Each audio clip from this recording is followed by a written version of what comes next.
Hi, I'm Jeff Lawton, and we're going to take you on a food forest adventure.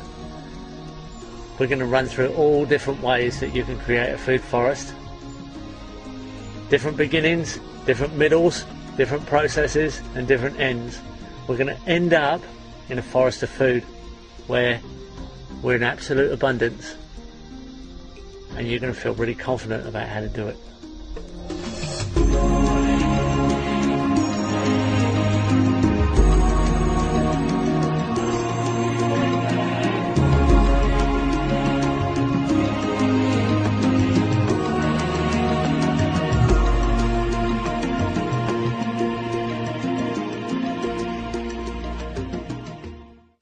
Well, explain a little bit about forests in terms that aren't quite so academic. When you're looking at the patterns of a forest, you don't need to look at the botany.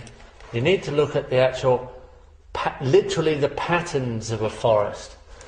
So, starting off at the forest floor, we can define it simply, and we need to simplify things. Nature's quite complicated, so if we can look at things in simple, simplified forms, we get kind of a mainframe understanding.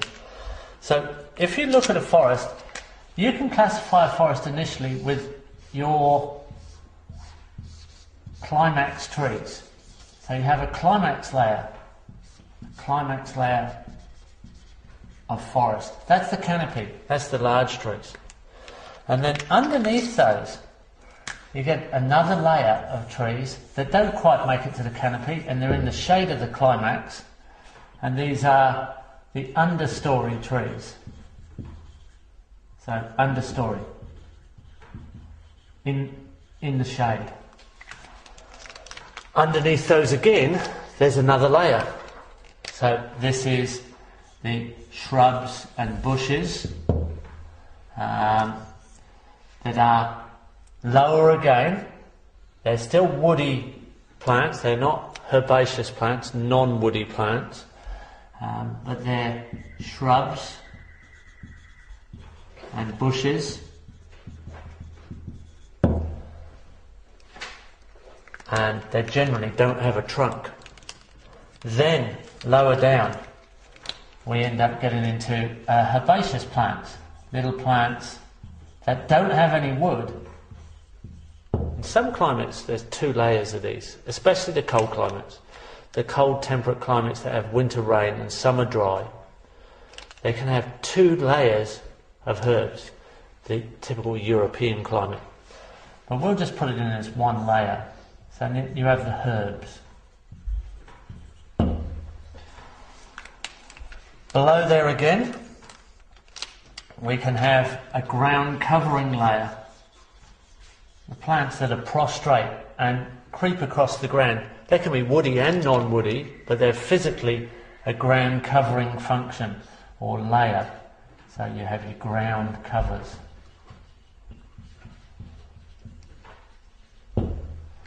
And in the basic layers, the main layers, there's one more layer here, and that's the climbing layer, the vertical layer, the climbers.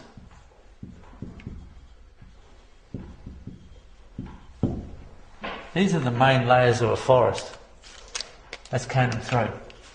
We had 1, the climax, 2, the understory, 3, the shrubs, 4, the herbs, 5, the ground covers, 6, the climbers. Those layers are in every forest. Doesn't matter what climate it is. But there are other layers. Like I mentioned before, there's 2 layers of herbs, tall and short herbs in the cooler climates, the colder climates, the temperate forests. You can also have clumpers, plants that grow by divisions and clump. So they can be part of a forest. Clumpers. You could classify another layer. You could classify the root yield layer. Plants that may be deciduous and go down to the ground, die down, and put all their store all their energy in roots and come again in the growing season, or just generally grow from roots. So you could say there is a root yield layer. So we've got 2 more layers now. We've got to 8 layers. In the tropics, and starting at the subtropics to the tropics, you can also have palms. So you can have a palm layer in the forest. Palms. And in the wet tropics, you can typically have 2 layers of palms. When you get near the equator, you also get what are called emergent palms, that come long skinny palms that stick right at the top of the forest. The emergent palm layer. Now that's specifically to the wet tropics. The emergent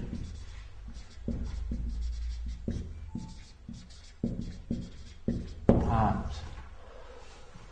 You don't need to know anything about botany. You don't really need to know anything about ecology. You just need to be able to observe layers with your pattern eye. And everybody has a pattern eye. You just need to be told to use it and discover it. It's a inherent function that we have to be able to recognise form and pattern and shapes, particularly in nature, because we love those patterns. So it's one thing to understand the layers of a forest, and it's a wonderful thing to go into a forest and see all this amazing interactions of form and feel like you're in a complete ecosystem, almost like an organism to itself, cycling nutrients and many, many animal interactions, which are actually just mobile parts of the forest. Indigenous people can't separate the animals from the forest. They just see the animals as a high expression of the forest. And if top predators are alive, then we have, in a forest, we have a full expression of forest. So if you're in the Amazon, a hunting pair of jaguar need 35,000 hectares of pristine Amazon. So they're the ultimate expression of the forest. But that's all real nice, but how do you create a forest? How do you get from bare ground or damaged ground or farmed ground or grazed ground, whatever condition you're starting with, how do you get it up? How do you build into a forest? It just doesn't jump out of the ground into those sophisticated layers. So we've got to look at imitating how nature repairs itself. How does the succession function in nature? Now that's not such an exciting study for most people. If you're a permaculturist, if you study permaculture as a design system, it's much more interesting than the forest itself, because you're actually looking at function leading to form. So it's the mechanics, it's the engineering, it's the design study of the ecology. It's the lesson the ecology gives you and directs you to act. So what we have to do is we have to look at nature in the way it repairs.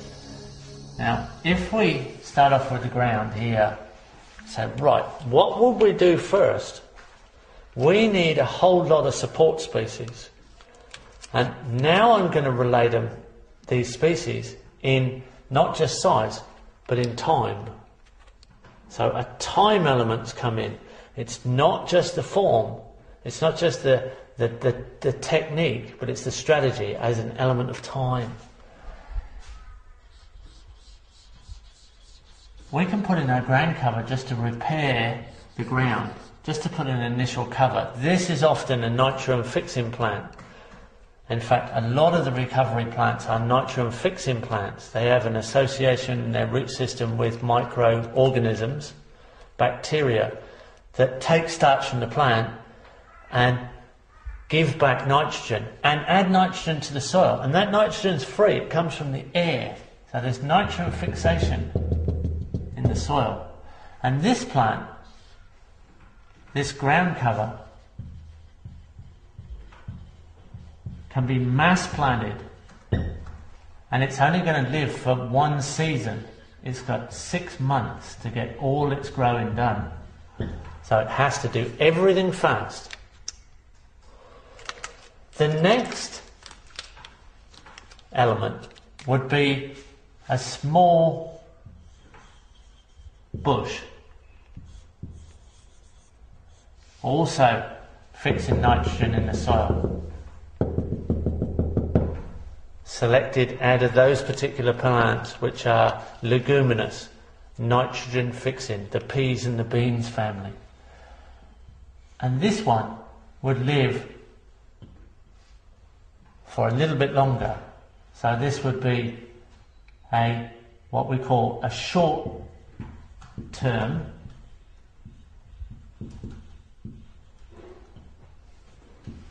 legume bush, and it may live for 4 to 5 years.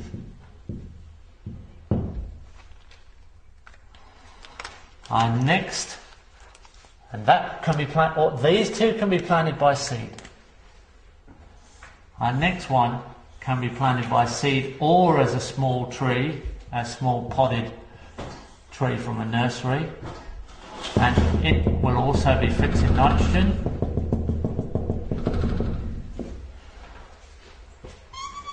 And we'll call this a medium term, and it's a little bit bigger in size, and it's a medium term legume tree. But this one's going to live for 10 to 15 years. It lives longer, it grows a little bit slower, it can grow from seed. You can put some in by seed, and you can put some in pots already started. You can go both ways. It's a little bit larger in size and a little bit longer in years. The one just before it was a little bit smaller in size and a little bit shorter in years. And the ground cover, which we only seed, there's many more of those, and they're much smaller in size and much shorter in years. And the next one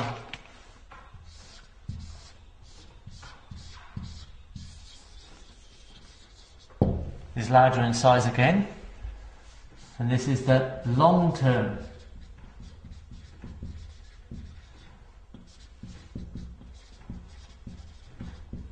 legume tree. And this one lives full term. It goes on as a canopy tree of the forest, and it has long-term cycles of nitrogen in the ground. Now, there's in just a few square meters, there's hundreds of thousands of these. There's tens of thousands of these. There's thousands of these. And there's only 100 of these. When the forest is mature and it's gone through these cycles in time and space, in 6 months they're all gone. There might be a few around the edge that regenerate, but not many. In the end, there's very few of those. There's maybe 10 here and there around the edge. With the medium-term legume trees, there's maybe 100, maybe only 50, and most of them have been used for mulch. And of the long-term legume trees, there's probably only 10 left. Just 10, or maybe even just 5. And that's over 1,000 square metres, if you're relating it to size. So they have time-stacked out of the equation. We have overstacked the ground. Now what is important is that while all this has been going on, so has the fruit trees. So inside this, we've had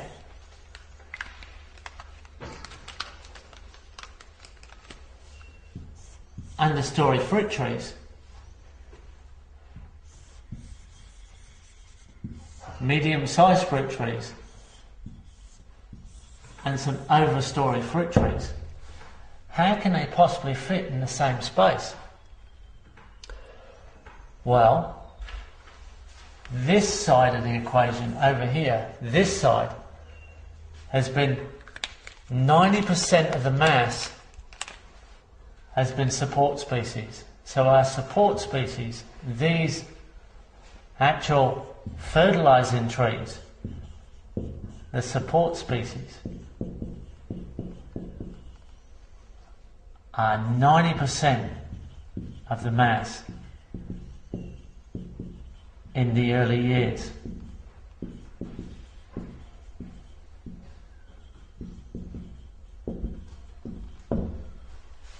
And the fruit trees, or the productive trees, because they might not all be fruit, there might be other types of productions in this forest.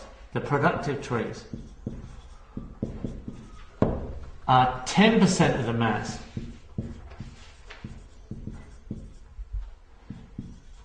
In the early years.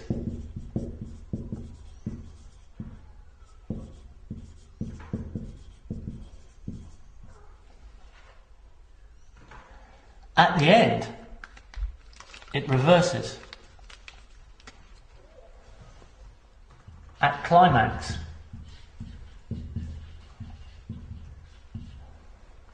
the support species are only 10%. And at climax, the fruit trees are 90%, or the productive trees, let's call them, are 90%. We've not only filled the space, we've stacked it in layers. We've kept the layers full with the fast-growing support species. We've switched the spatial relationship. So these trees have nurtured the productive trees into existence. That's exactly what happens in a natural forest.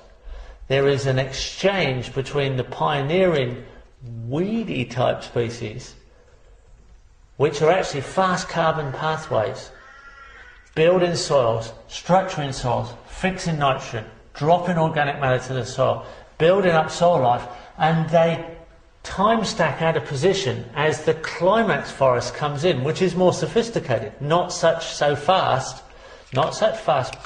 carbon pathways, but end up as more sophisticated in their end result.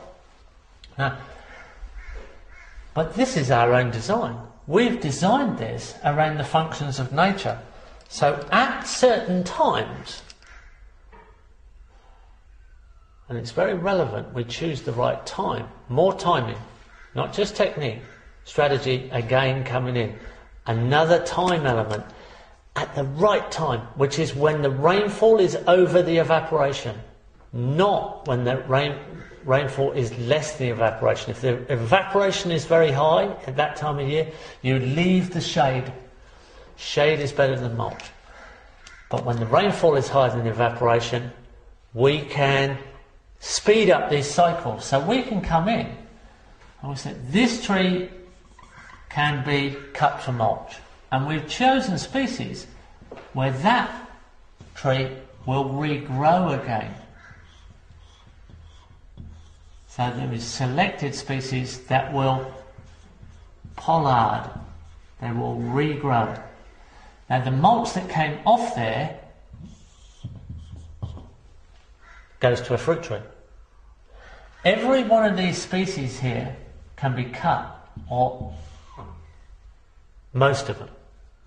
Our preference of support species is that they can be cyclers of organic matter, and we can speed that cycle up. So we can cut them, and a lot of them we can cut at head high So they become our shade umbrellas. They're not only shading the forest floor and they're shading the fruit trees, but they're actually shading us too. And they will regrow again. Now if we time it right, when the evaporation is high and the rainfall is diminished, they've grown back and they've got their cover over the top, which will nurse the ground and nurse the young fruit trees. So all of these are sacrificial and they will regrow. If they don't regrow, that's fine. That's fine, not a problem. Look how many we've got. We've got so many more than we need.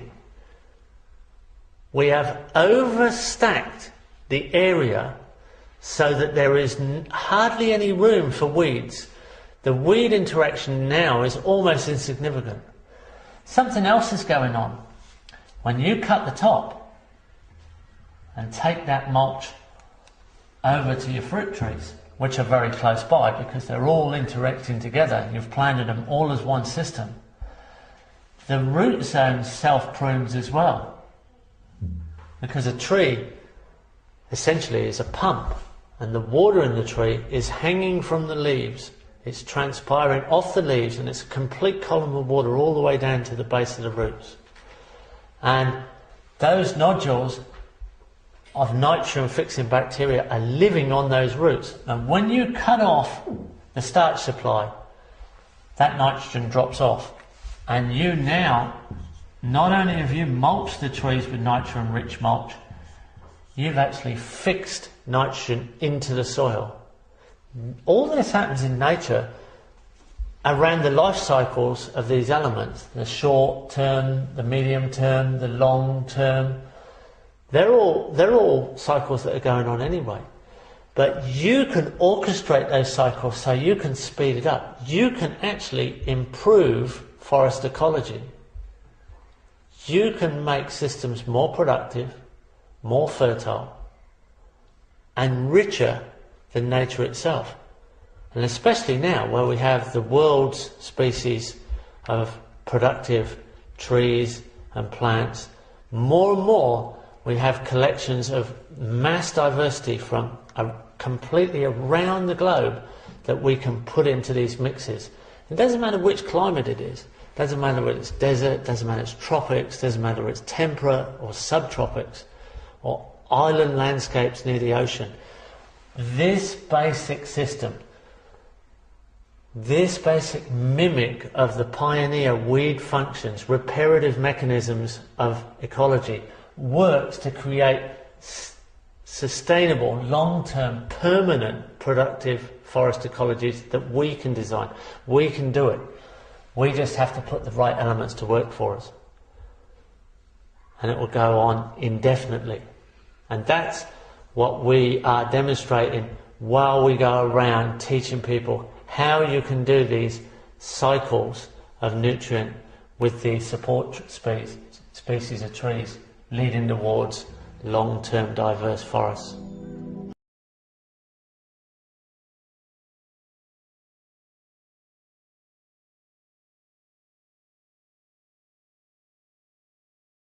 This is a swale, and we've earthworked this feature just simply to harvest water in the landscape and soak it in so that it transits through the landscape very slowly. But we've laid up a small area here to ground covers, annual ground covers, and we've planted specific trees in positions so that they, like the ground cover, they nurse the establishment of productive trees through to long-term ecosystemic stability. And we're going to start that process with a few students of ours here, Northern New South Wales, the home of the Permaculture Research Institute. And just behind us is a massive green, which is a food forest which is about 6 years old. And we're going to show you the succession from the very beginning through to a very nice established system where you'll realise how comfortable and pretty and entertaining and productive and also energy efficient these systems are. They're really like the ultimate comfortable habitat of humanity. Right now we're coming into winter, so we've still got a little bit of summer weather left. So we're going to mix up two different types of fast legume cover crops. One will be a cowpea, which is a summer legume, and there's this little fella here. He's actually already coming up and is already starting to play its part, but it'll die pretty fast. This one will die as soon as we get cold weather. They give us a bit of cover and a little bit of insurance. And then this one, this is a lupin, and that's a winter legume, and that'll live till the end of the winter. And this is a time of year when winter's just about to start, so this will be our main ground cover for the 6 months, and we'll put a few more in as well. But they're just the very first recovery crops, and we're going to put a nitrogen fixing bacteria on top of the seed. It's suspended in a peat, and in here are millions of tiny root nodule bacteria, and these little bacteria, they live in association with the roots, and they fix atmospheric nitrogen in the soil. They exchange the nitrogen with the plant, so the plant gets a lot of nitrogen feed, but the little bacteria get starch from the plant, sugars, base sugars that the plant just makes from sunlight, the wonder of photosynthesis. Here we go. Come on in. There we go. There's enough in here to do 100 kilos, so that's well and truly enough there of our cowpea inoculant. And then here's our lupin inoculant. Put a bit of that in there. Plenty. That's absolutely plenty. There's gazillions of little organisms just gone into that water. And I mix them up, attach them to the seed. This white seed, or the light coloured seed, is lupin, and the brown seed is cowpea. The cowpea is a summer legume, and the lupin is the winter legume. So we're right on a change of season here. So we're putting two different types in. We'll get a bit of summer growth, and then it will die off as we get cold weather, and then the winter growth will take over and run for the whole winter. And it'll be our nurse crop. And there's our bacteria. See, it's all gone slimy. That's peat with bacteria in it. And there's millions of little organisms in there that are already attaching to the seed. So they'll be in position as soon as they start any kind of germination. They'll be fixing nitrogen in the soil. Alright, so all we have to do now is carefully spread this on the bare soil as our main cover crop. And we're going to go across the whole system and kind of pepper it with seed. So once we've peppered it all with an even coat of seed, then we'll start this sort of complicated, but we can explain why. It's a little bit complicated, but it's really interesting combination of species we're going to put together. That'll start a natural evolution of forest, but a designer forest, a forest that's really productive. A week later, this is what it starts to look like. The cowpea's up, and it's already putting its little holding roots down and starting to fix nitrogen already. And the little feathery plant here, lupin, it's also starting to grow. So there's a stable layer of plants coming up that are going to give us our first sort of cover and stability, and start to sort of exchange elements with the soil as well as protect the soil. So this is the beginnings of the food forest, and the very first sort of action that happens, and it's all going to go quite rampant from here. The next seeds we're going to put in are very fast, short-lived trees that live for just a few years, and they're our secondary cover.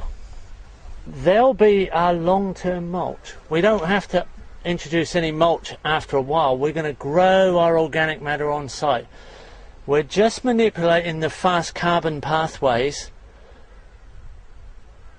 that are quite contentiously called weeds in a lot of places. They're almost like hard-working immigrants in a lot of countries. They come in and do a lot of the groundwork where the locals haven't really got the ability to do it anymore. So these fast-growing plants do a lot of work. They assemble a lot of elements so that a succession can come through, and we can orchestrate that succession to be in our favour in all kinds of productive forms. This is Lucina, and it's a sort of world famous legume tree of the subtropics and tropics. Grows in the deserts even, and it lives for about 10 to 15 years, and will be one of our longer term nitrogen fixing trees. It won't be here at the very end, but it will be here in the mid-term, and it will be chopped and dropped as mulch as an addition to the soil. So it will be fixing nitrogen and creating mulch, and a medium to long-term shelter for the small fruit trees.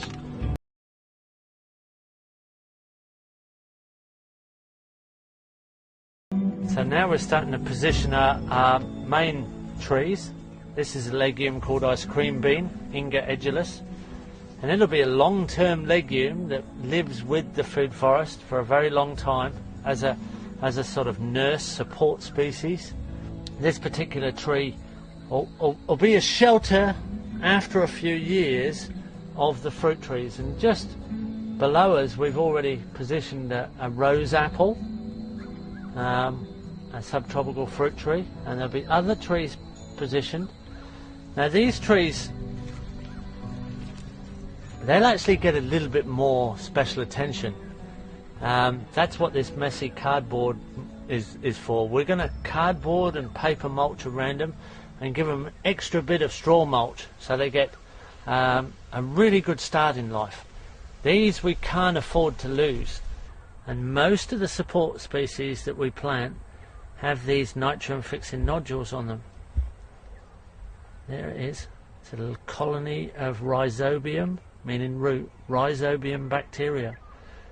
And when we prune this tree later on, when we cut the top of it for mulch, it'll regrow. But by cutting the top of the tree later on, it'll self-prune its root system and drop bacteria and colonies into the soil, because it won't have the same area of leaves to pump from, and it has to diminish its root system. And when it does that, some of these bacteria, and there'll be millions of them by then, will drop into the soil and feed our fruit trees.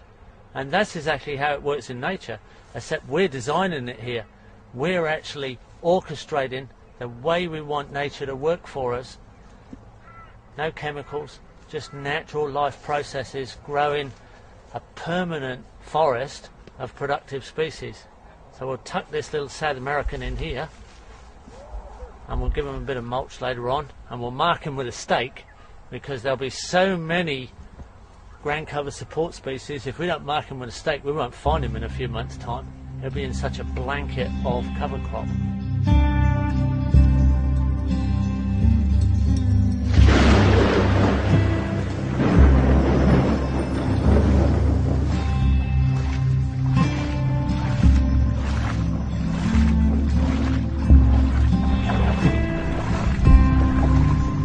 Well, no shortage of irrigation on this one. The rain's soaking into the swale mound. The food forest just 3 months old.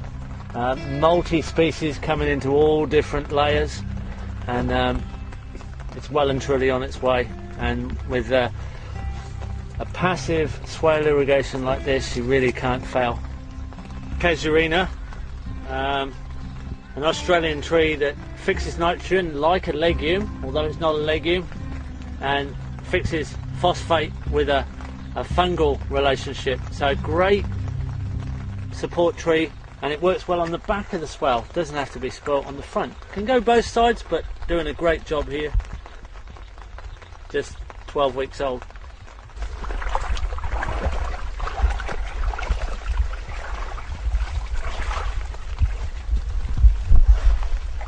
This little bush is called a Tephrosia. It's already starting to flower, and yet it's only 12 weeks old. It's a great legume that can be chopped and dropped and added down to fruit trees on the swale.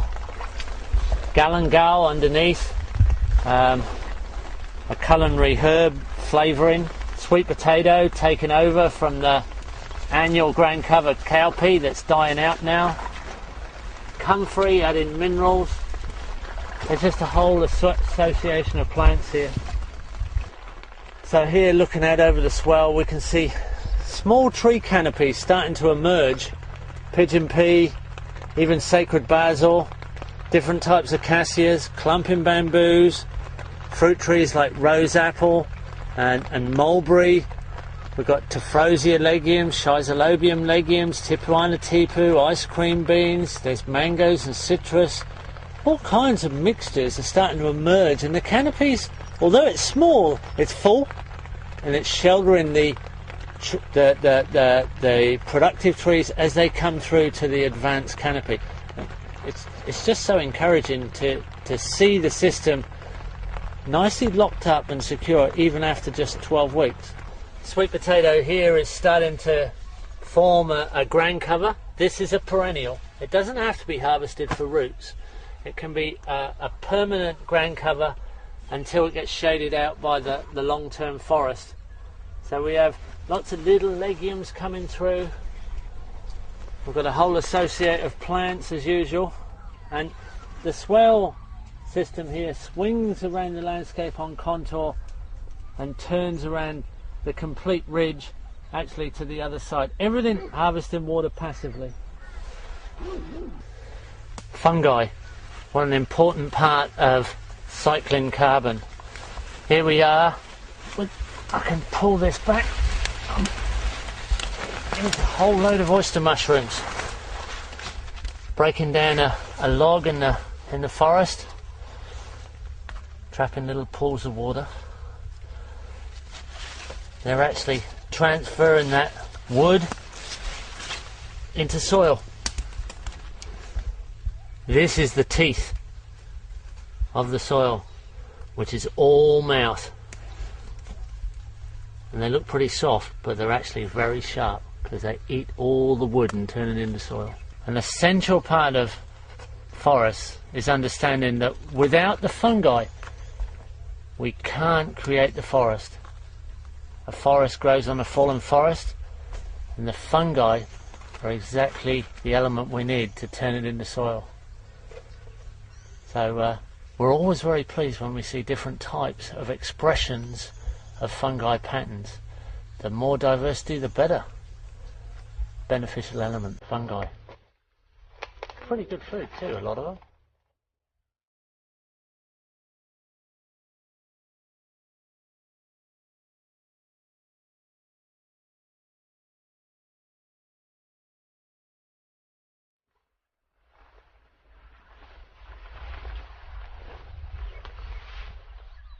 So this is a weed system that's just naturally occurred.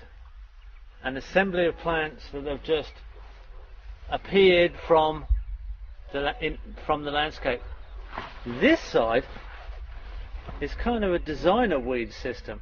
We've mimicked the weeds that occur in nature and their fast carbon pathways. We put in particular design elements, short-term, long-term, ground cover, tubers, bushes, and we've occupied all the space that would normally be taken by not such friendly weed regimes. We've used the systems of nature, we've used the systems of weed domination in our own design to end up in the future in a very permanent productive forest. So it's not being angry and it's not being prejudiced about the way nature works and how weeds come into the picture, but actually using their strengths, using their functions to get a result that you want. Here we're starting to see a complexity of pattern and form as it emerges out as the young food forest. And when you realise how much work these different trees are doing to actually support the young fruit trees, it's a very beautiful thing to see all this diversity. Interactive diversity is how these systems stay stable and build stability. And that's a very important part of design, the interactivity of diverse multifunctional elements. That's very much a permaculture principle of stability in design.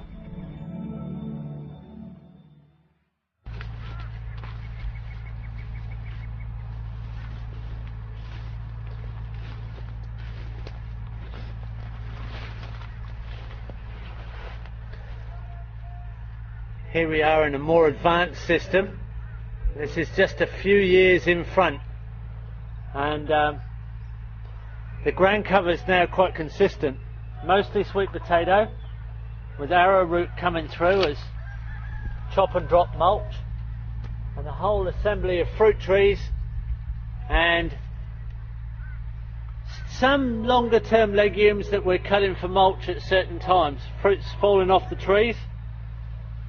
And it's all looking pretty stable actually. It's quite uniform now. If I just reveal this, we're going to have quite a lot of citrus pretty soon too as the winter comes on. Quite a lot of mulch plants like this crotalaria, that's good nitrogen fixing legume. There's a few flowers. Just as a distraction of colour distraction for pests, scent distraction for pests, but it's quite a uniform system.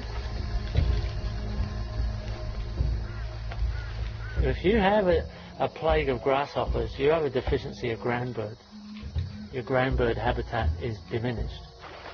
So in a very blunt and kind of interesting way, you can put turkeys over grasshoppers, and for every 3 kilos of grasshoppers you can get 1 kilo of turkey. So you don't have a grasshopper plague, you have a turkey deficiency. So if you can put up ground bird habitat and a balanced habitat, you won't have a grasshopper problem.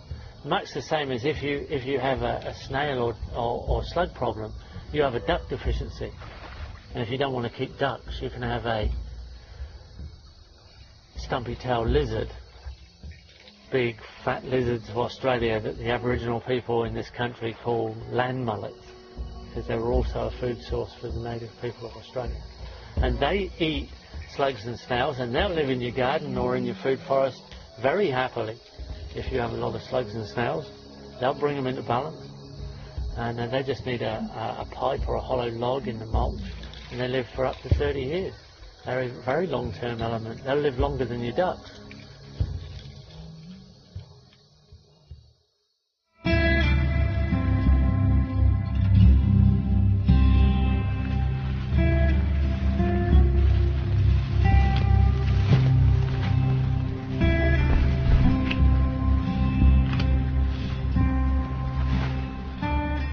Well, we're in full chop and drop mode.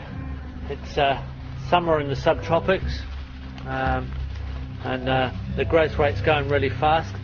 We've got cloud cover, so we've been in rainfall over evaporation for quite a long time, and this is the type of foliage we're cutting, and we're dropping these down.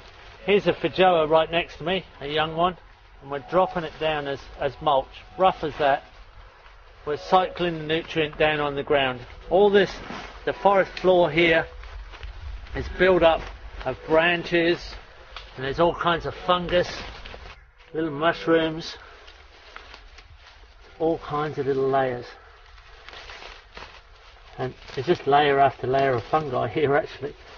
How deep would that mulch go down? Well, it's kind of etting once you get down to there.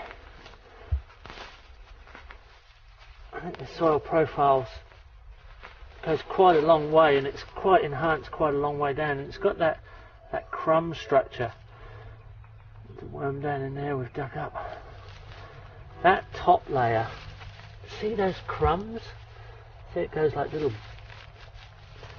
the little balls of soil, that's the crumb structure. That's what you're after. See those crumbs? That's what gives you the ultimate structure. That's a sign that there's a lot of life in the soil. All those little tiny balls of soil stuck together, that's all soil organisms. So I had no idea what was under there, but I know it's full of fungi. If I just pull out a branch here, there's all kinds of fungi. Everything's going back down to soil. It's just rotten. 6 months ago it was a tree. We've purposely put it back down to the soil. It's ashes to ashes, dust to dust, and we're manipulating it to an end result of permanent productivity. Over on this side you can see some of these cut legumes have already resprouted, so they're pollarding off and they're starting to grow the new mulch for the next year, so they'll be shaded during the dry season. There's other varieties. This is the Tephrosia, another type of legume. But in amongst us there are also the long-term legumes. So leaning right in here is a Tipuana tipu. It's a long-term legume. It's part of the overstory. And they're actually right up above us, right up around us and above us are Tipuana tipus, giving us shelter and filtered shade. And we're in amongst all sorts of fruit trees at the same time. There's bananas, there's jaboticabas and gramachamas, South American fruit trees. We're underneath a large custard apple here. And everything's running and working like a forest. I can cut these cassia branches here and just throw them down for mulch. I can feed the forest, the fungi in the forest floor. All my organic matter's around. I don't need to go anywhere. Everything's on site. It's just a matter of casually manipulating things. I can see a little coffee bush just here. So I can actually cut this ice cream bean back. I can cut a little bit of space and quite quickly I can mulch around for this coffee bush. In amongst the system we have timber trees that we've particularly chosen that don't affect the fruit trees. In other words, they're non-allelopathic. They have no effect on the fruit trees. They're neutral. So here's quite a high quality silky oak, and this silky oak's only 6 years old, growing in amongst the fruit trees. No bad effects at all. This would be a high quality replacement timber for some of the furniture or window frames in the house later on. There's 4 or 5 of them here dotted through the food forest, and it's a different form of productivity. We've actually pruned it so it grows straight, and it's gone shot out the top of the canopy, and there's no stopping it now. We're going to get a straight bit of silky oak in 25 to 50 years time. It'll probably be milled, or it may go even longer. So if we just chop a section sort of into this cassia, into that cassia, and then let's just have a go at putting it back, see how much mulch we've got. We won't really know until we put it back on the swale.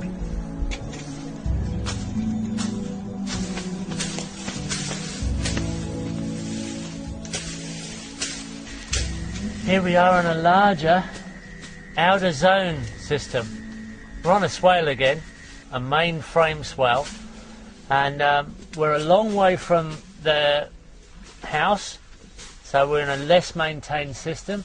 The diversity stretched out into the more hardy species.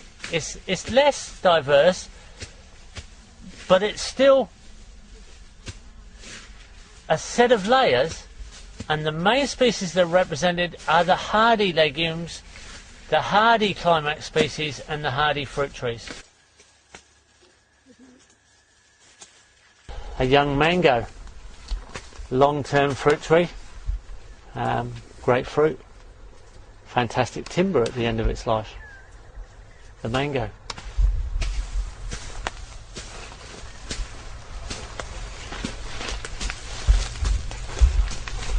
Custard apples, look at them. Fruit in all on its own. The Annona genus. There's quite a few in the custard apple family, and they're indicating they grow really well on this property. This one's grown all on its own and produced pretty good looking fruit. We can't wait to eat them.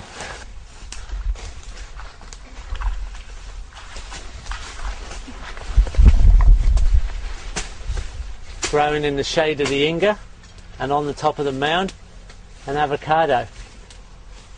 Needs no introduction. Fantastic fruit tree.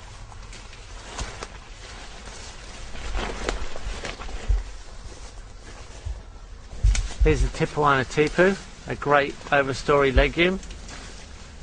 If you cut it, it'll regrow, so it's a great mulch tree. Loses all its leaves in the dry spring of the subtropics and puts them all on 10 days later. Fantastic overstory of our climate.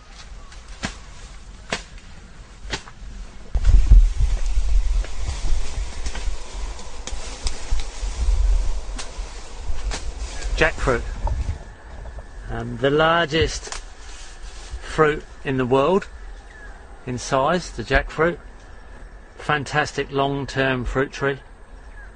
Can live for 800 to 1,000 years. Is a great, beautiful yellow timber at the end of its life. And a good jackfruit is said in India to produce 500 kilos a year of fruit, and an exceptional jackfruit 800 kilos.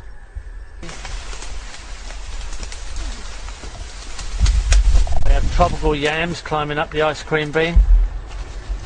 Good root yield. And here's another big avocado. 6 years old. This should go on for many years.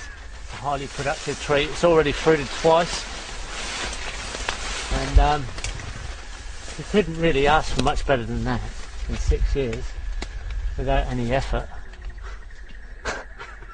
Really, pretty good.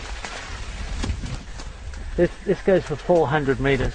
This is 400 meters on contour.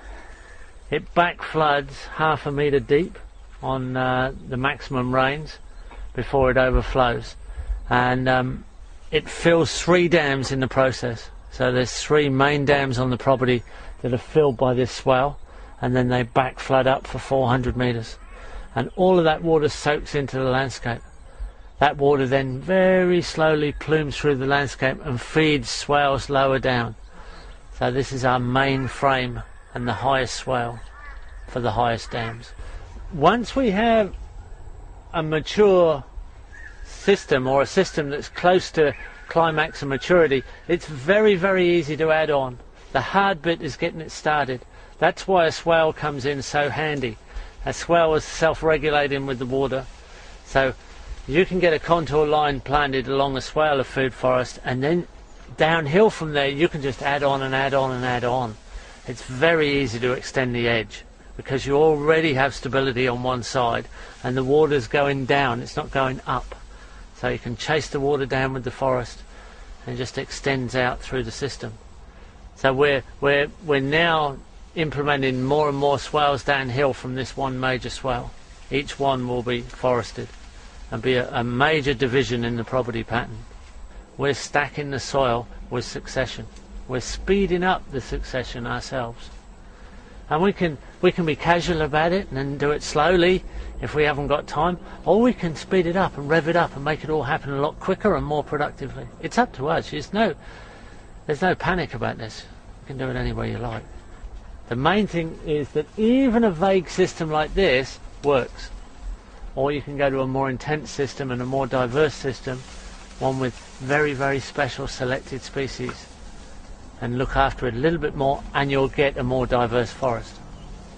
So right from here at the fungus layer that's pulling in the dead wood, all the way to the canopy, we've got interactions and layers that are all playing their part and being a very special ecosystemic building process.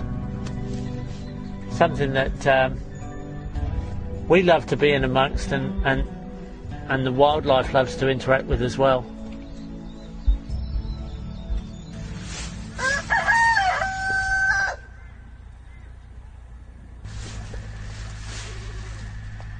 Here we have the beginnings of a food forest, and the chickens were here 2 months ago, and this is the result. There's a fruit tree in the middle of mulberry. It's been a little bit grazed off by some escaping goats, but it survived. If we move across this way, the chickens were here just a month ago, and we've chopped some of the big weeds that have come through for mulch. And we've got a macadamia nut tree in the middle of it, but they were here just 1 month ago, and this is a legume tree just here, and lots of different little features. This will emerge into that. That will eventually emerge into one of those systems. Over 3 years of progression, that system has been planted by the chickens. Now if we move across here now, this is the chickens as they are today, and we're just about to move them. And when we move them, we'll be able to see very carefully and clearly that they've actually really prepared the ground in probably one of the best ways you can prepare ground. They've scratched it all up, they've manured it, they're still scratching, they're scratching away right now. They're pecking out seed, they're pecking out pests, they're manuring and they're shredding the mulch. And we'll move them over and let them get on the next bit of ground, and they'll love it because they'll get on the fresh ground. They live to scratch. We'll then plant this up and we'll continue this progression on. And it's just one simple way of doing a food forest, of starting a food forest. When you include poultry, chickens, ducks, or geese, they have to be timed so that they're introduced when the system's large enough that it can handle their physical presence and their scratching and grazing, turning the surface of the soil and the leaf litter over so it decomposes quicker and feeds the system. But also they're manuring the soil, but also they're breaking pest and weed cycles. So they're breaking pest cycles by eating pest larvae. The fruit fly is a classic. The fruit fly stings the fruit on the tree, and the eggs of the fruit fly are in the fallen fruit when it hits the ground. The larvae pupates in the fallen fruit and then crawls out of the fruit and goes into the ground, where it then carries on its development and hatches later on as a fruit fly and goes back and completes the cycle. The chicken breaks that cycle because any fallen fruit with larvae in it are actually eaten by the chicken. So you can break your fruit fly cycle by including chickens into your system once your trees are large enough to fruit. Now this is sorghum, so we can cut the heads off these to feed the chickens. So we'll cut the heads off the sorghum all the way round, and that'll add to the chicken feed because the chickens did the work to create this system for us. So this is grain that we can use as chicken feed. So there's already a return of surplus. The system's already returned something back to the chickens, although they've left. And they won't be coming back in here, although future generations of chickens might be in here when it's mature. But they won't be in here for a while because it's a young system. It has to be a lot more stable and it has to be older before it can handle chickens again. But they started it, we're giving them some return, and now we're going to chop and drop.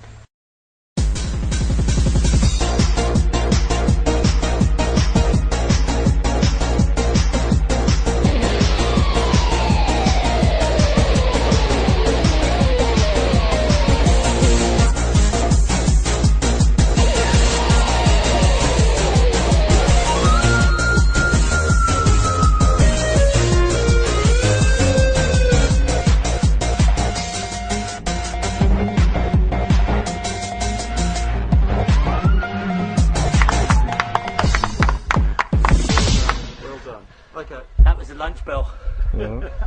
Free lunch bells. Food. There we go. Pretty quick, eh? From what looked like chaos to what looks like kind of like harmony. We've got a rose apple, and we've got a nectarine, and we've got a peach, and we've got a citrus down there. We've got cycles of organic matter going on. We've pulled out a load of food. We fertilized our trees. We repositioned the mulch. And we've got our future chop and drop, nitrogen fixing legumes all there. It's not really that complicated. It's interestingly complicated. It's definitely not rocket science. It's just the way nature works, and we're directing the show. We're choosing the instruments in the orchestra, and we're conducting the orchestra. And this is only really this is less than a year old, I think. So this is only the beginning of permanence, and it's the beginning of the concerto really that we're conducting. And it's pretty good fun too.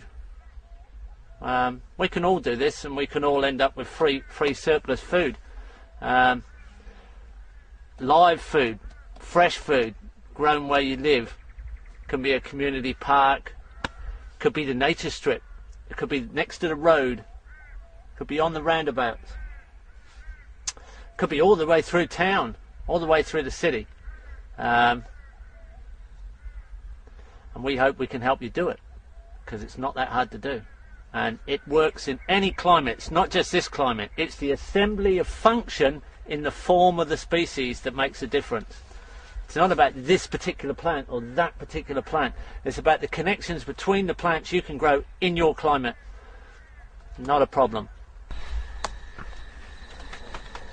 There's a lot of the weeds here that the chickens... Yes. A lot of the weeds the chickens have been scratching through are actually weeds from our garden, and they're returning the minerals that they're harvesting. A lot of weeds are mineral reactions to deficiencies, so they harvest the minerals that are deficient. Well, the germination condition that creates the weed in the first place. The weed is a response. It's a symptom of a cause, and often the cause is a mineral deficiency. So these weeds have a special ability often, not always but quite often, to replace or repair the conditions. So if there's a mineral deficiency, often the germination of the weeds and the return of the weed body to the soil repairs that deficiency. So weeds often repair the landscape so that it can go and advance through succession. What about these guys, darling? It's a process that's going on all the time. The weeds are remineralising the land. If you burn the landscape, the weeds that come are fire weeds, and their bodies are always high in potassium because the fire depletes the landscape of potassium. Their roots pull it from deep down, bond it up in their bodies, and when they die they put it back to the surface. And that happens in numerous ways. There are some weeds that only germinate when there's compaction, and they have deep tap roots and they decompact the soil, so they're physical repair mechanisms. Then there's weeds that have hair roots, big hairnet roots, and they hold the soil together when it's too loose, and they don't germinate when it's compacted. They only germinate when it's overplayed and over loose. There are all these response mechanisms. Weeds really are they cauterize the wound of damage. That's what they really do. So all this mulch is a real concentration of the minerals that are deficient on this land. We also intentionally mineralise the land through our animal manure, so we make sure our animals are nice and healthy and feed them minerals every day, so their manure is something that produces soluble, plant soluble minerals. So we're aiming to remineralise all the time, and stacking up a system like this quickly with high quality mulch and a succession of plants brings us into a system like that within 2 or 3 years, 4 years maybe maximum, and in 10 years is completely stable. In 10 years time, this will nearly be dark with nothing but leaves on the ground, and it will literally be a forest by function, but a food forest by production. Food forests aren't about how much production you get per tree. That's trophy hunter mentality. Food forests are about a minimum amount of work going in for the maximum amount of product coming out. And the only way you can get that is with diversity and interactive diversity. So you can do very little work to get a really fair volume of diverse product. And because it's diverse, it's production all the time. At the moment, feijoas and guavas are falling off the trees. Pretty soon it will be citrus. When a system's established, the input of work is very, very small. You can walk away from an established food forest and leave it for 10 years and come back and get half a hectare maintained in one day with one man with a sharp knife or a machete. It's that simple. If you want it to be more productive, you can work it up a little bit. You can tickle it up a bit with maintenance. You'll put a little bit more work in, you get a little bit more production out. But your efficiency of input over output is much, much, much higher than monocultural orchards and monocultural agriculture, which is really, it's not a sustainable thing. This is ecosystemic production. It produces soil.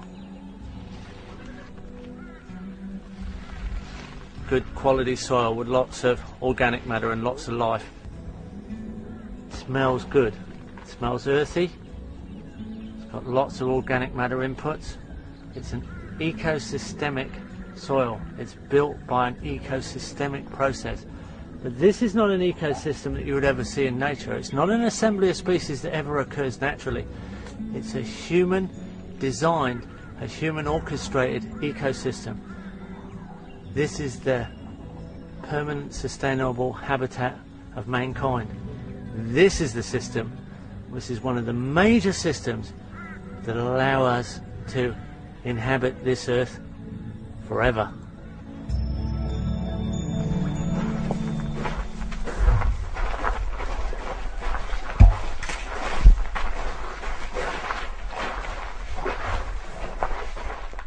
Well, here we are in the projects and the farm's nursery. Almost everything gets germinated in here, from vegetables and herbs through to nearly all the trees that we produce. We might just buy in some specialty fruit trees at times. All the support species are propagated here, and most of the fruit trees.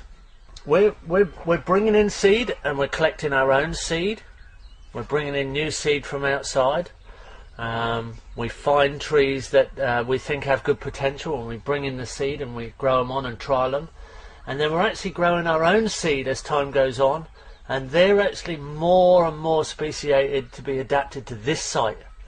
So we have special seeds that they're actually more than local. They're actually residential. They're residential heritage seeds of this site, and they're very strong.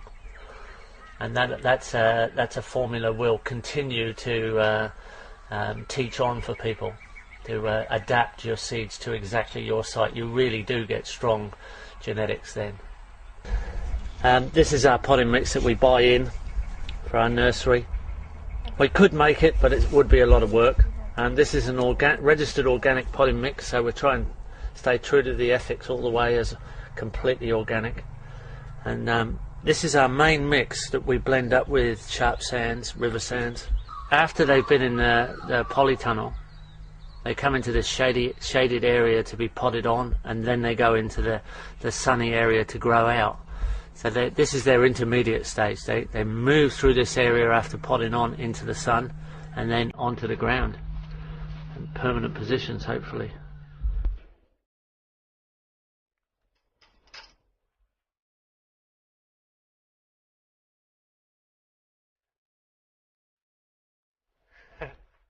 Well, Welcome to the ultimate health food shop.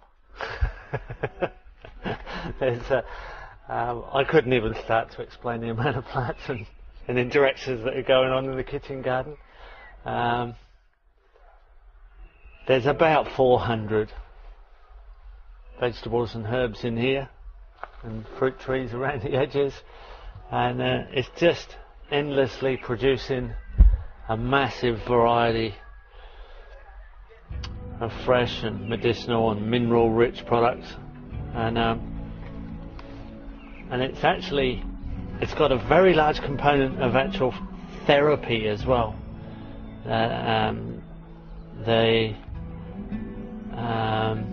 psychological effect of working in a system like this and then knowing that it's there and you've always got those supply lines of food and minerals and medicinals and herbs and scents and just the whole thing about working in here and being in so much beautiful colours and shapes. And it's also part of a cleaning system. Our grey water comes under the lower beds. It's actually cleaning some of our waste products even. Some of our storm water comes through the banana circle and keeps areas damp. It's all designed on contour. It's non-dig. Endlessly enriching soil. Double row reach beds. I think everybody should have one, really. Everyone should have a variation of one of these. It's a place we like to be and like to work, and it's our main food supply. With these beds, garden beds designed so you can reach from one side into the middle and from the other side into the middle. It's a double reach garden bed. You never have to walk on there, you never compact it. That means if you do the right introductions of mulch and compost and worm castings and organic compost teas and things like that, you don't compact the soil, you don't have to dig the soil. You can forget about digging once you set it up. And that means all those little organisms that are in there, all those little things that are working for you, they don't get crushed by your heavy weight. They don't get compacted. The pH, the acid alkaline balance stays nice and balanced, and it's full of life. And it just keeps producing and producing and producing. You can endlessly crop. You don't have to rest the garden. You can just keep cropping and cropping and cropping, and it gets more and more fertile and richer in minerals. And that just brings you up as a healthy, vital person that's continuously eating fresh, diverse, enzymatically rich food. That's what it's all about. Getting people to understand this stuff. It's great. And the food forest is just a larger extension of that system, that's all. A forested system of this, really. So many colours, so many shapes, so many forms in the garden. The pests are confused. They can't see the vegetables. Most people can't see the vegetables, actually. But most of the pests, they can't see the vegetables. They can't see the herbs. They're confused. There's different smells in the garden, different aromatic herbs, different colours, different forms, different patterns. And there's lots of perches for birds. There's lots of little frog ponds for frogs. There's lots of little rockeries for lizards. They're all your predators, and they're favoured. And the pests are confused. The confused pests in a garden that looks like this, with predator habitat enhanced, is predated on. It's eaten. So you don't have pest problems. Those aren't something we have to worry about at all. And that's why it looks the way it looks. And it's part of the integrated pest management of design. It's quite simple and it's very beautiful.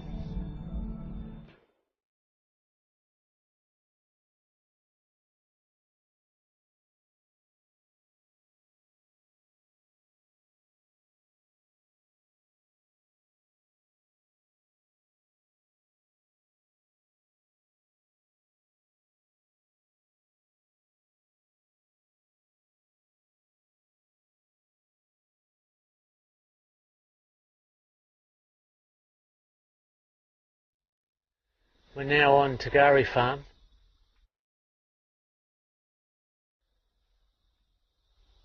This was the home of the Permaculture Institute, and when I was the manager here, we planted these trees. I planted the citrus, I planted this jackfruit and we planted this food forest.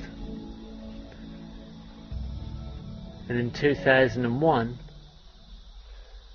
we walked away from this system and just let it develop all on its own. Probably some shots in here we definitely don't want to show anybody. Why not? It's just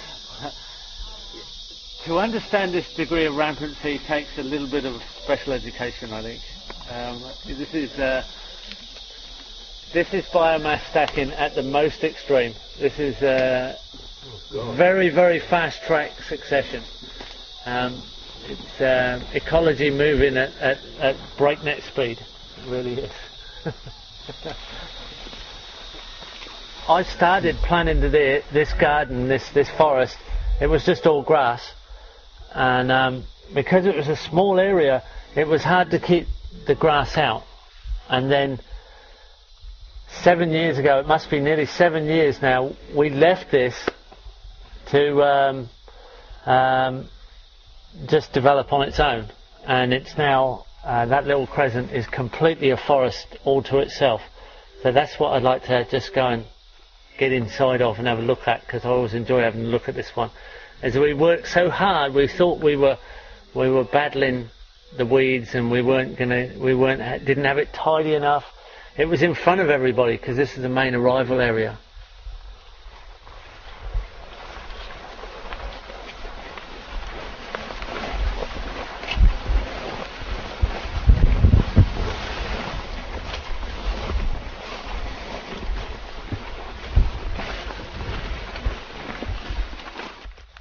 Here we are in a food forest that's about 9 years old, and we've got a complete overstory here. There's been no maintenance for at least 7 years. We're actually right underneath the jackfruit. There's a small jackfruit tree here. Just over here we have chocolate pudding fruit, another citrus. There's quite a lot of coffee in the understory. It's regulating itself exactly like a forest. It's maintaining itself like a natural forest. There's quite a few loquats. In fact, there's such a tangle of vegetation, it's actually quite hard to get a good idea of how much there is in here. There's bamboo on the edges. There's a continuous noise of frogs and water flowing because there's a small canal trickling past. All things that were designed into the original system. But this is a classic example of how food forests continue to function even without any maintenance, years and years and years after anybody's touched them. So it's very reassuring that these systems will just keep running on their own. You could come in here with just a little bit of manual labour and a few hand tools and get this completely maintained in just a day or two with 1 or 2 people. You wouldn't have anything left to do. And in doing that, you'd cycle organic matter around, open up a little bit of sunlight, and the trees you want to go into more production, you can aim the sunlight towards them. You can aim the mulch towards the productive trees. This jackfruit here could be opened up so that it just sees a little bit more light, and in doing so, what we cut, we can aim mulch towards it, and it'll boom and it'll fruit. So it'll fruit a lot quicker and a lot better. We can untangle the citrus a little bit in the understory. I can now see a Brazil cherry underneath the bananas.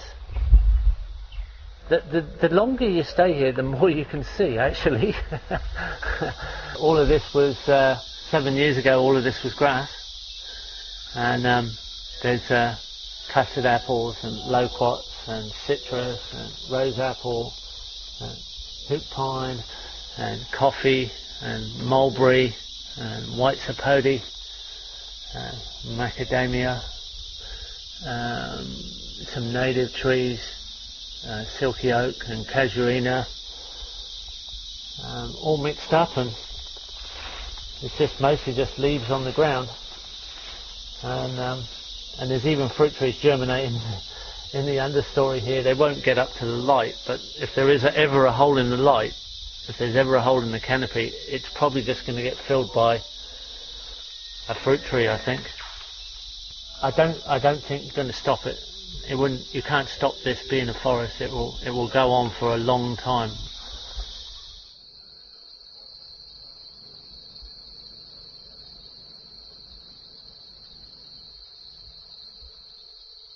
It's our testament as designers, really, that we can produce high quality soil, very stable ecosystemic forests that will produce indefinitely.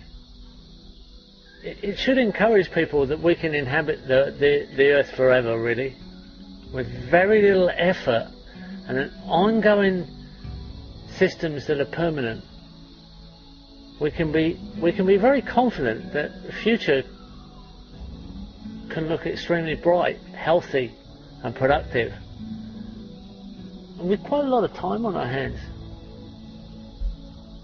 This is an unmaintained system for 7 years. With a little tiny bit of work, it could be a bit more productive. It couldn't be a lot nicer to be in, actually. It is a forest.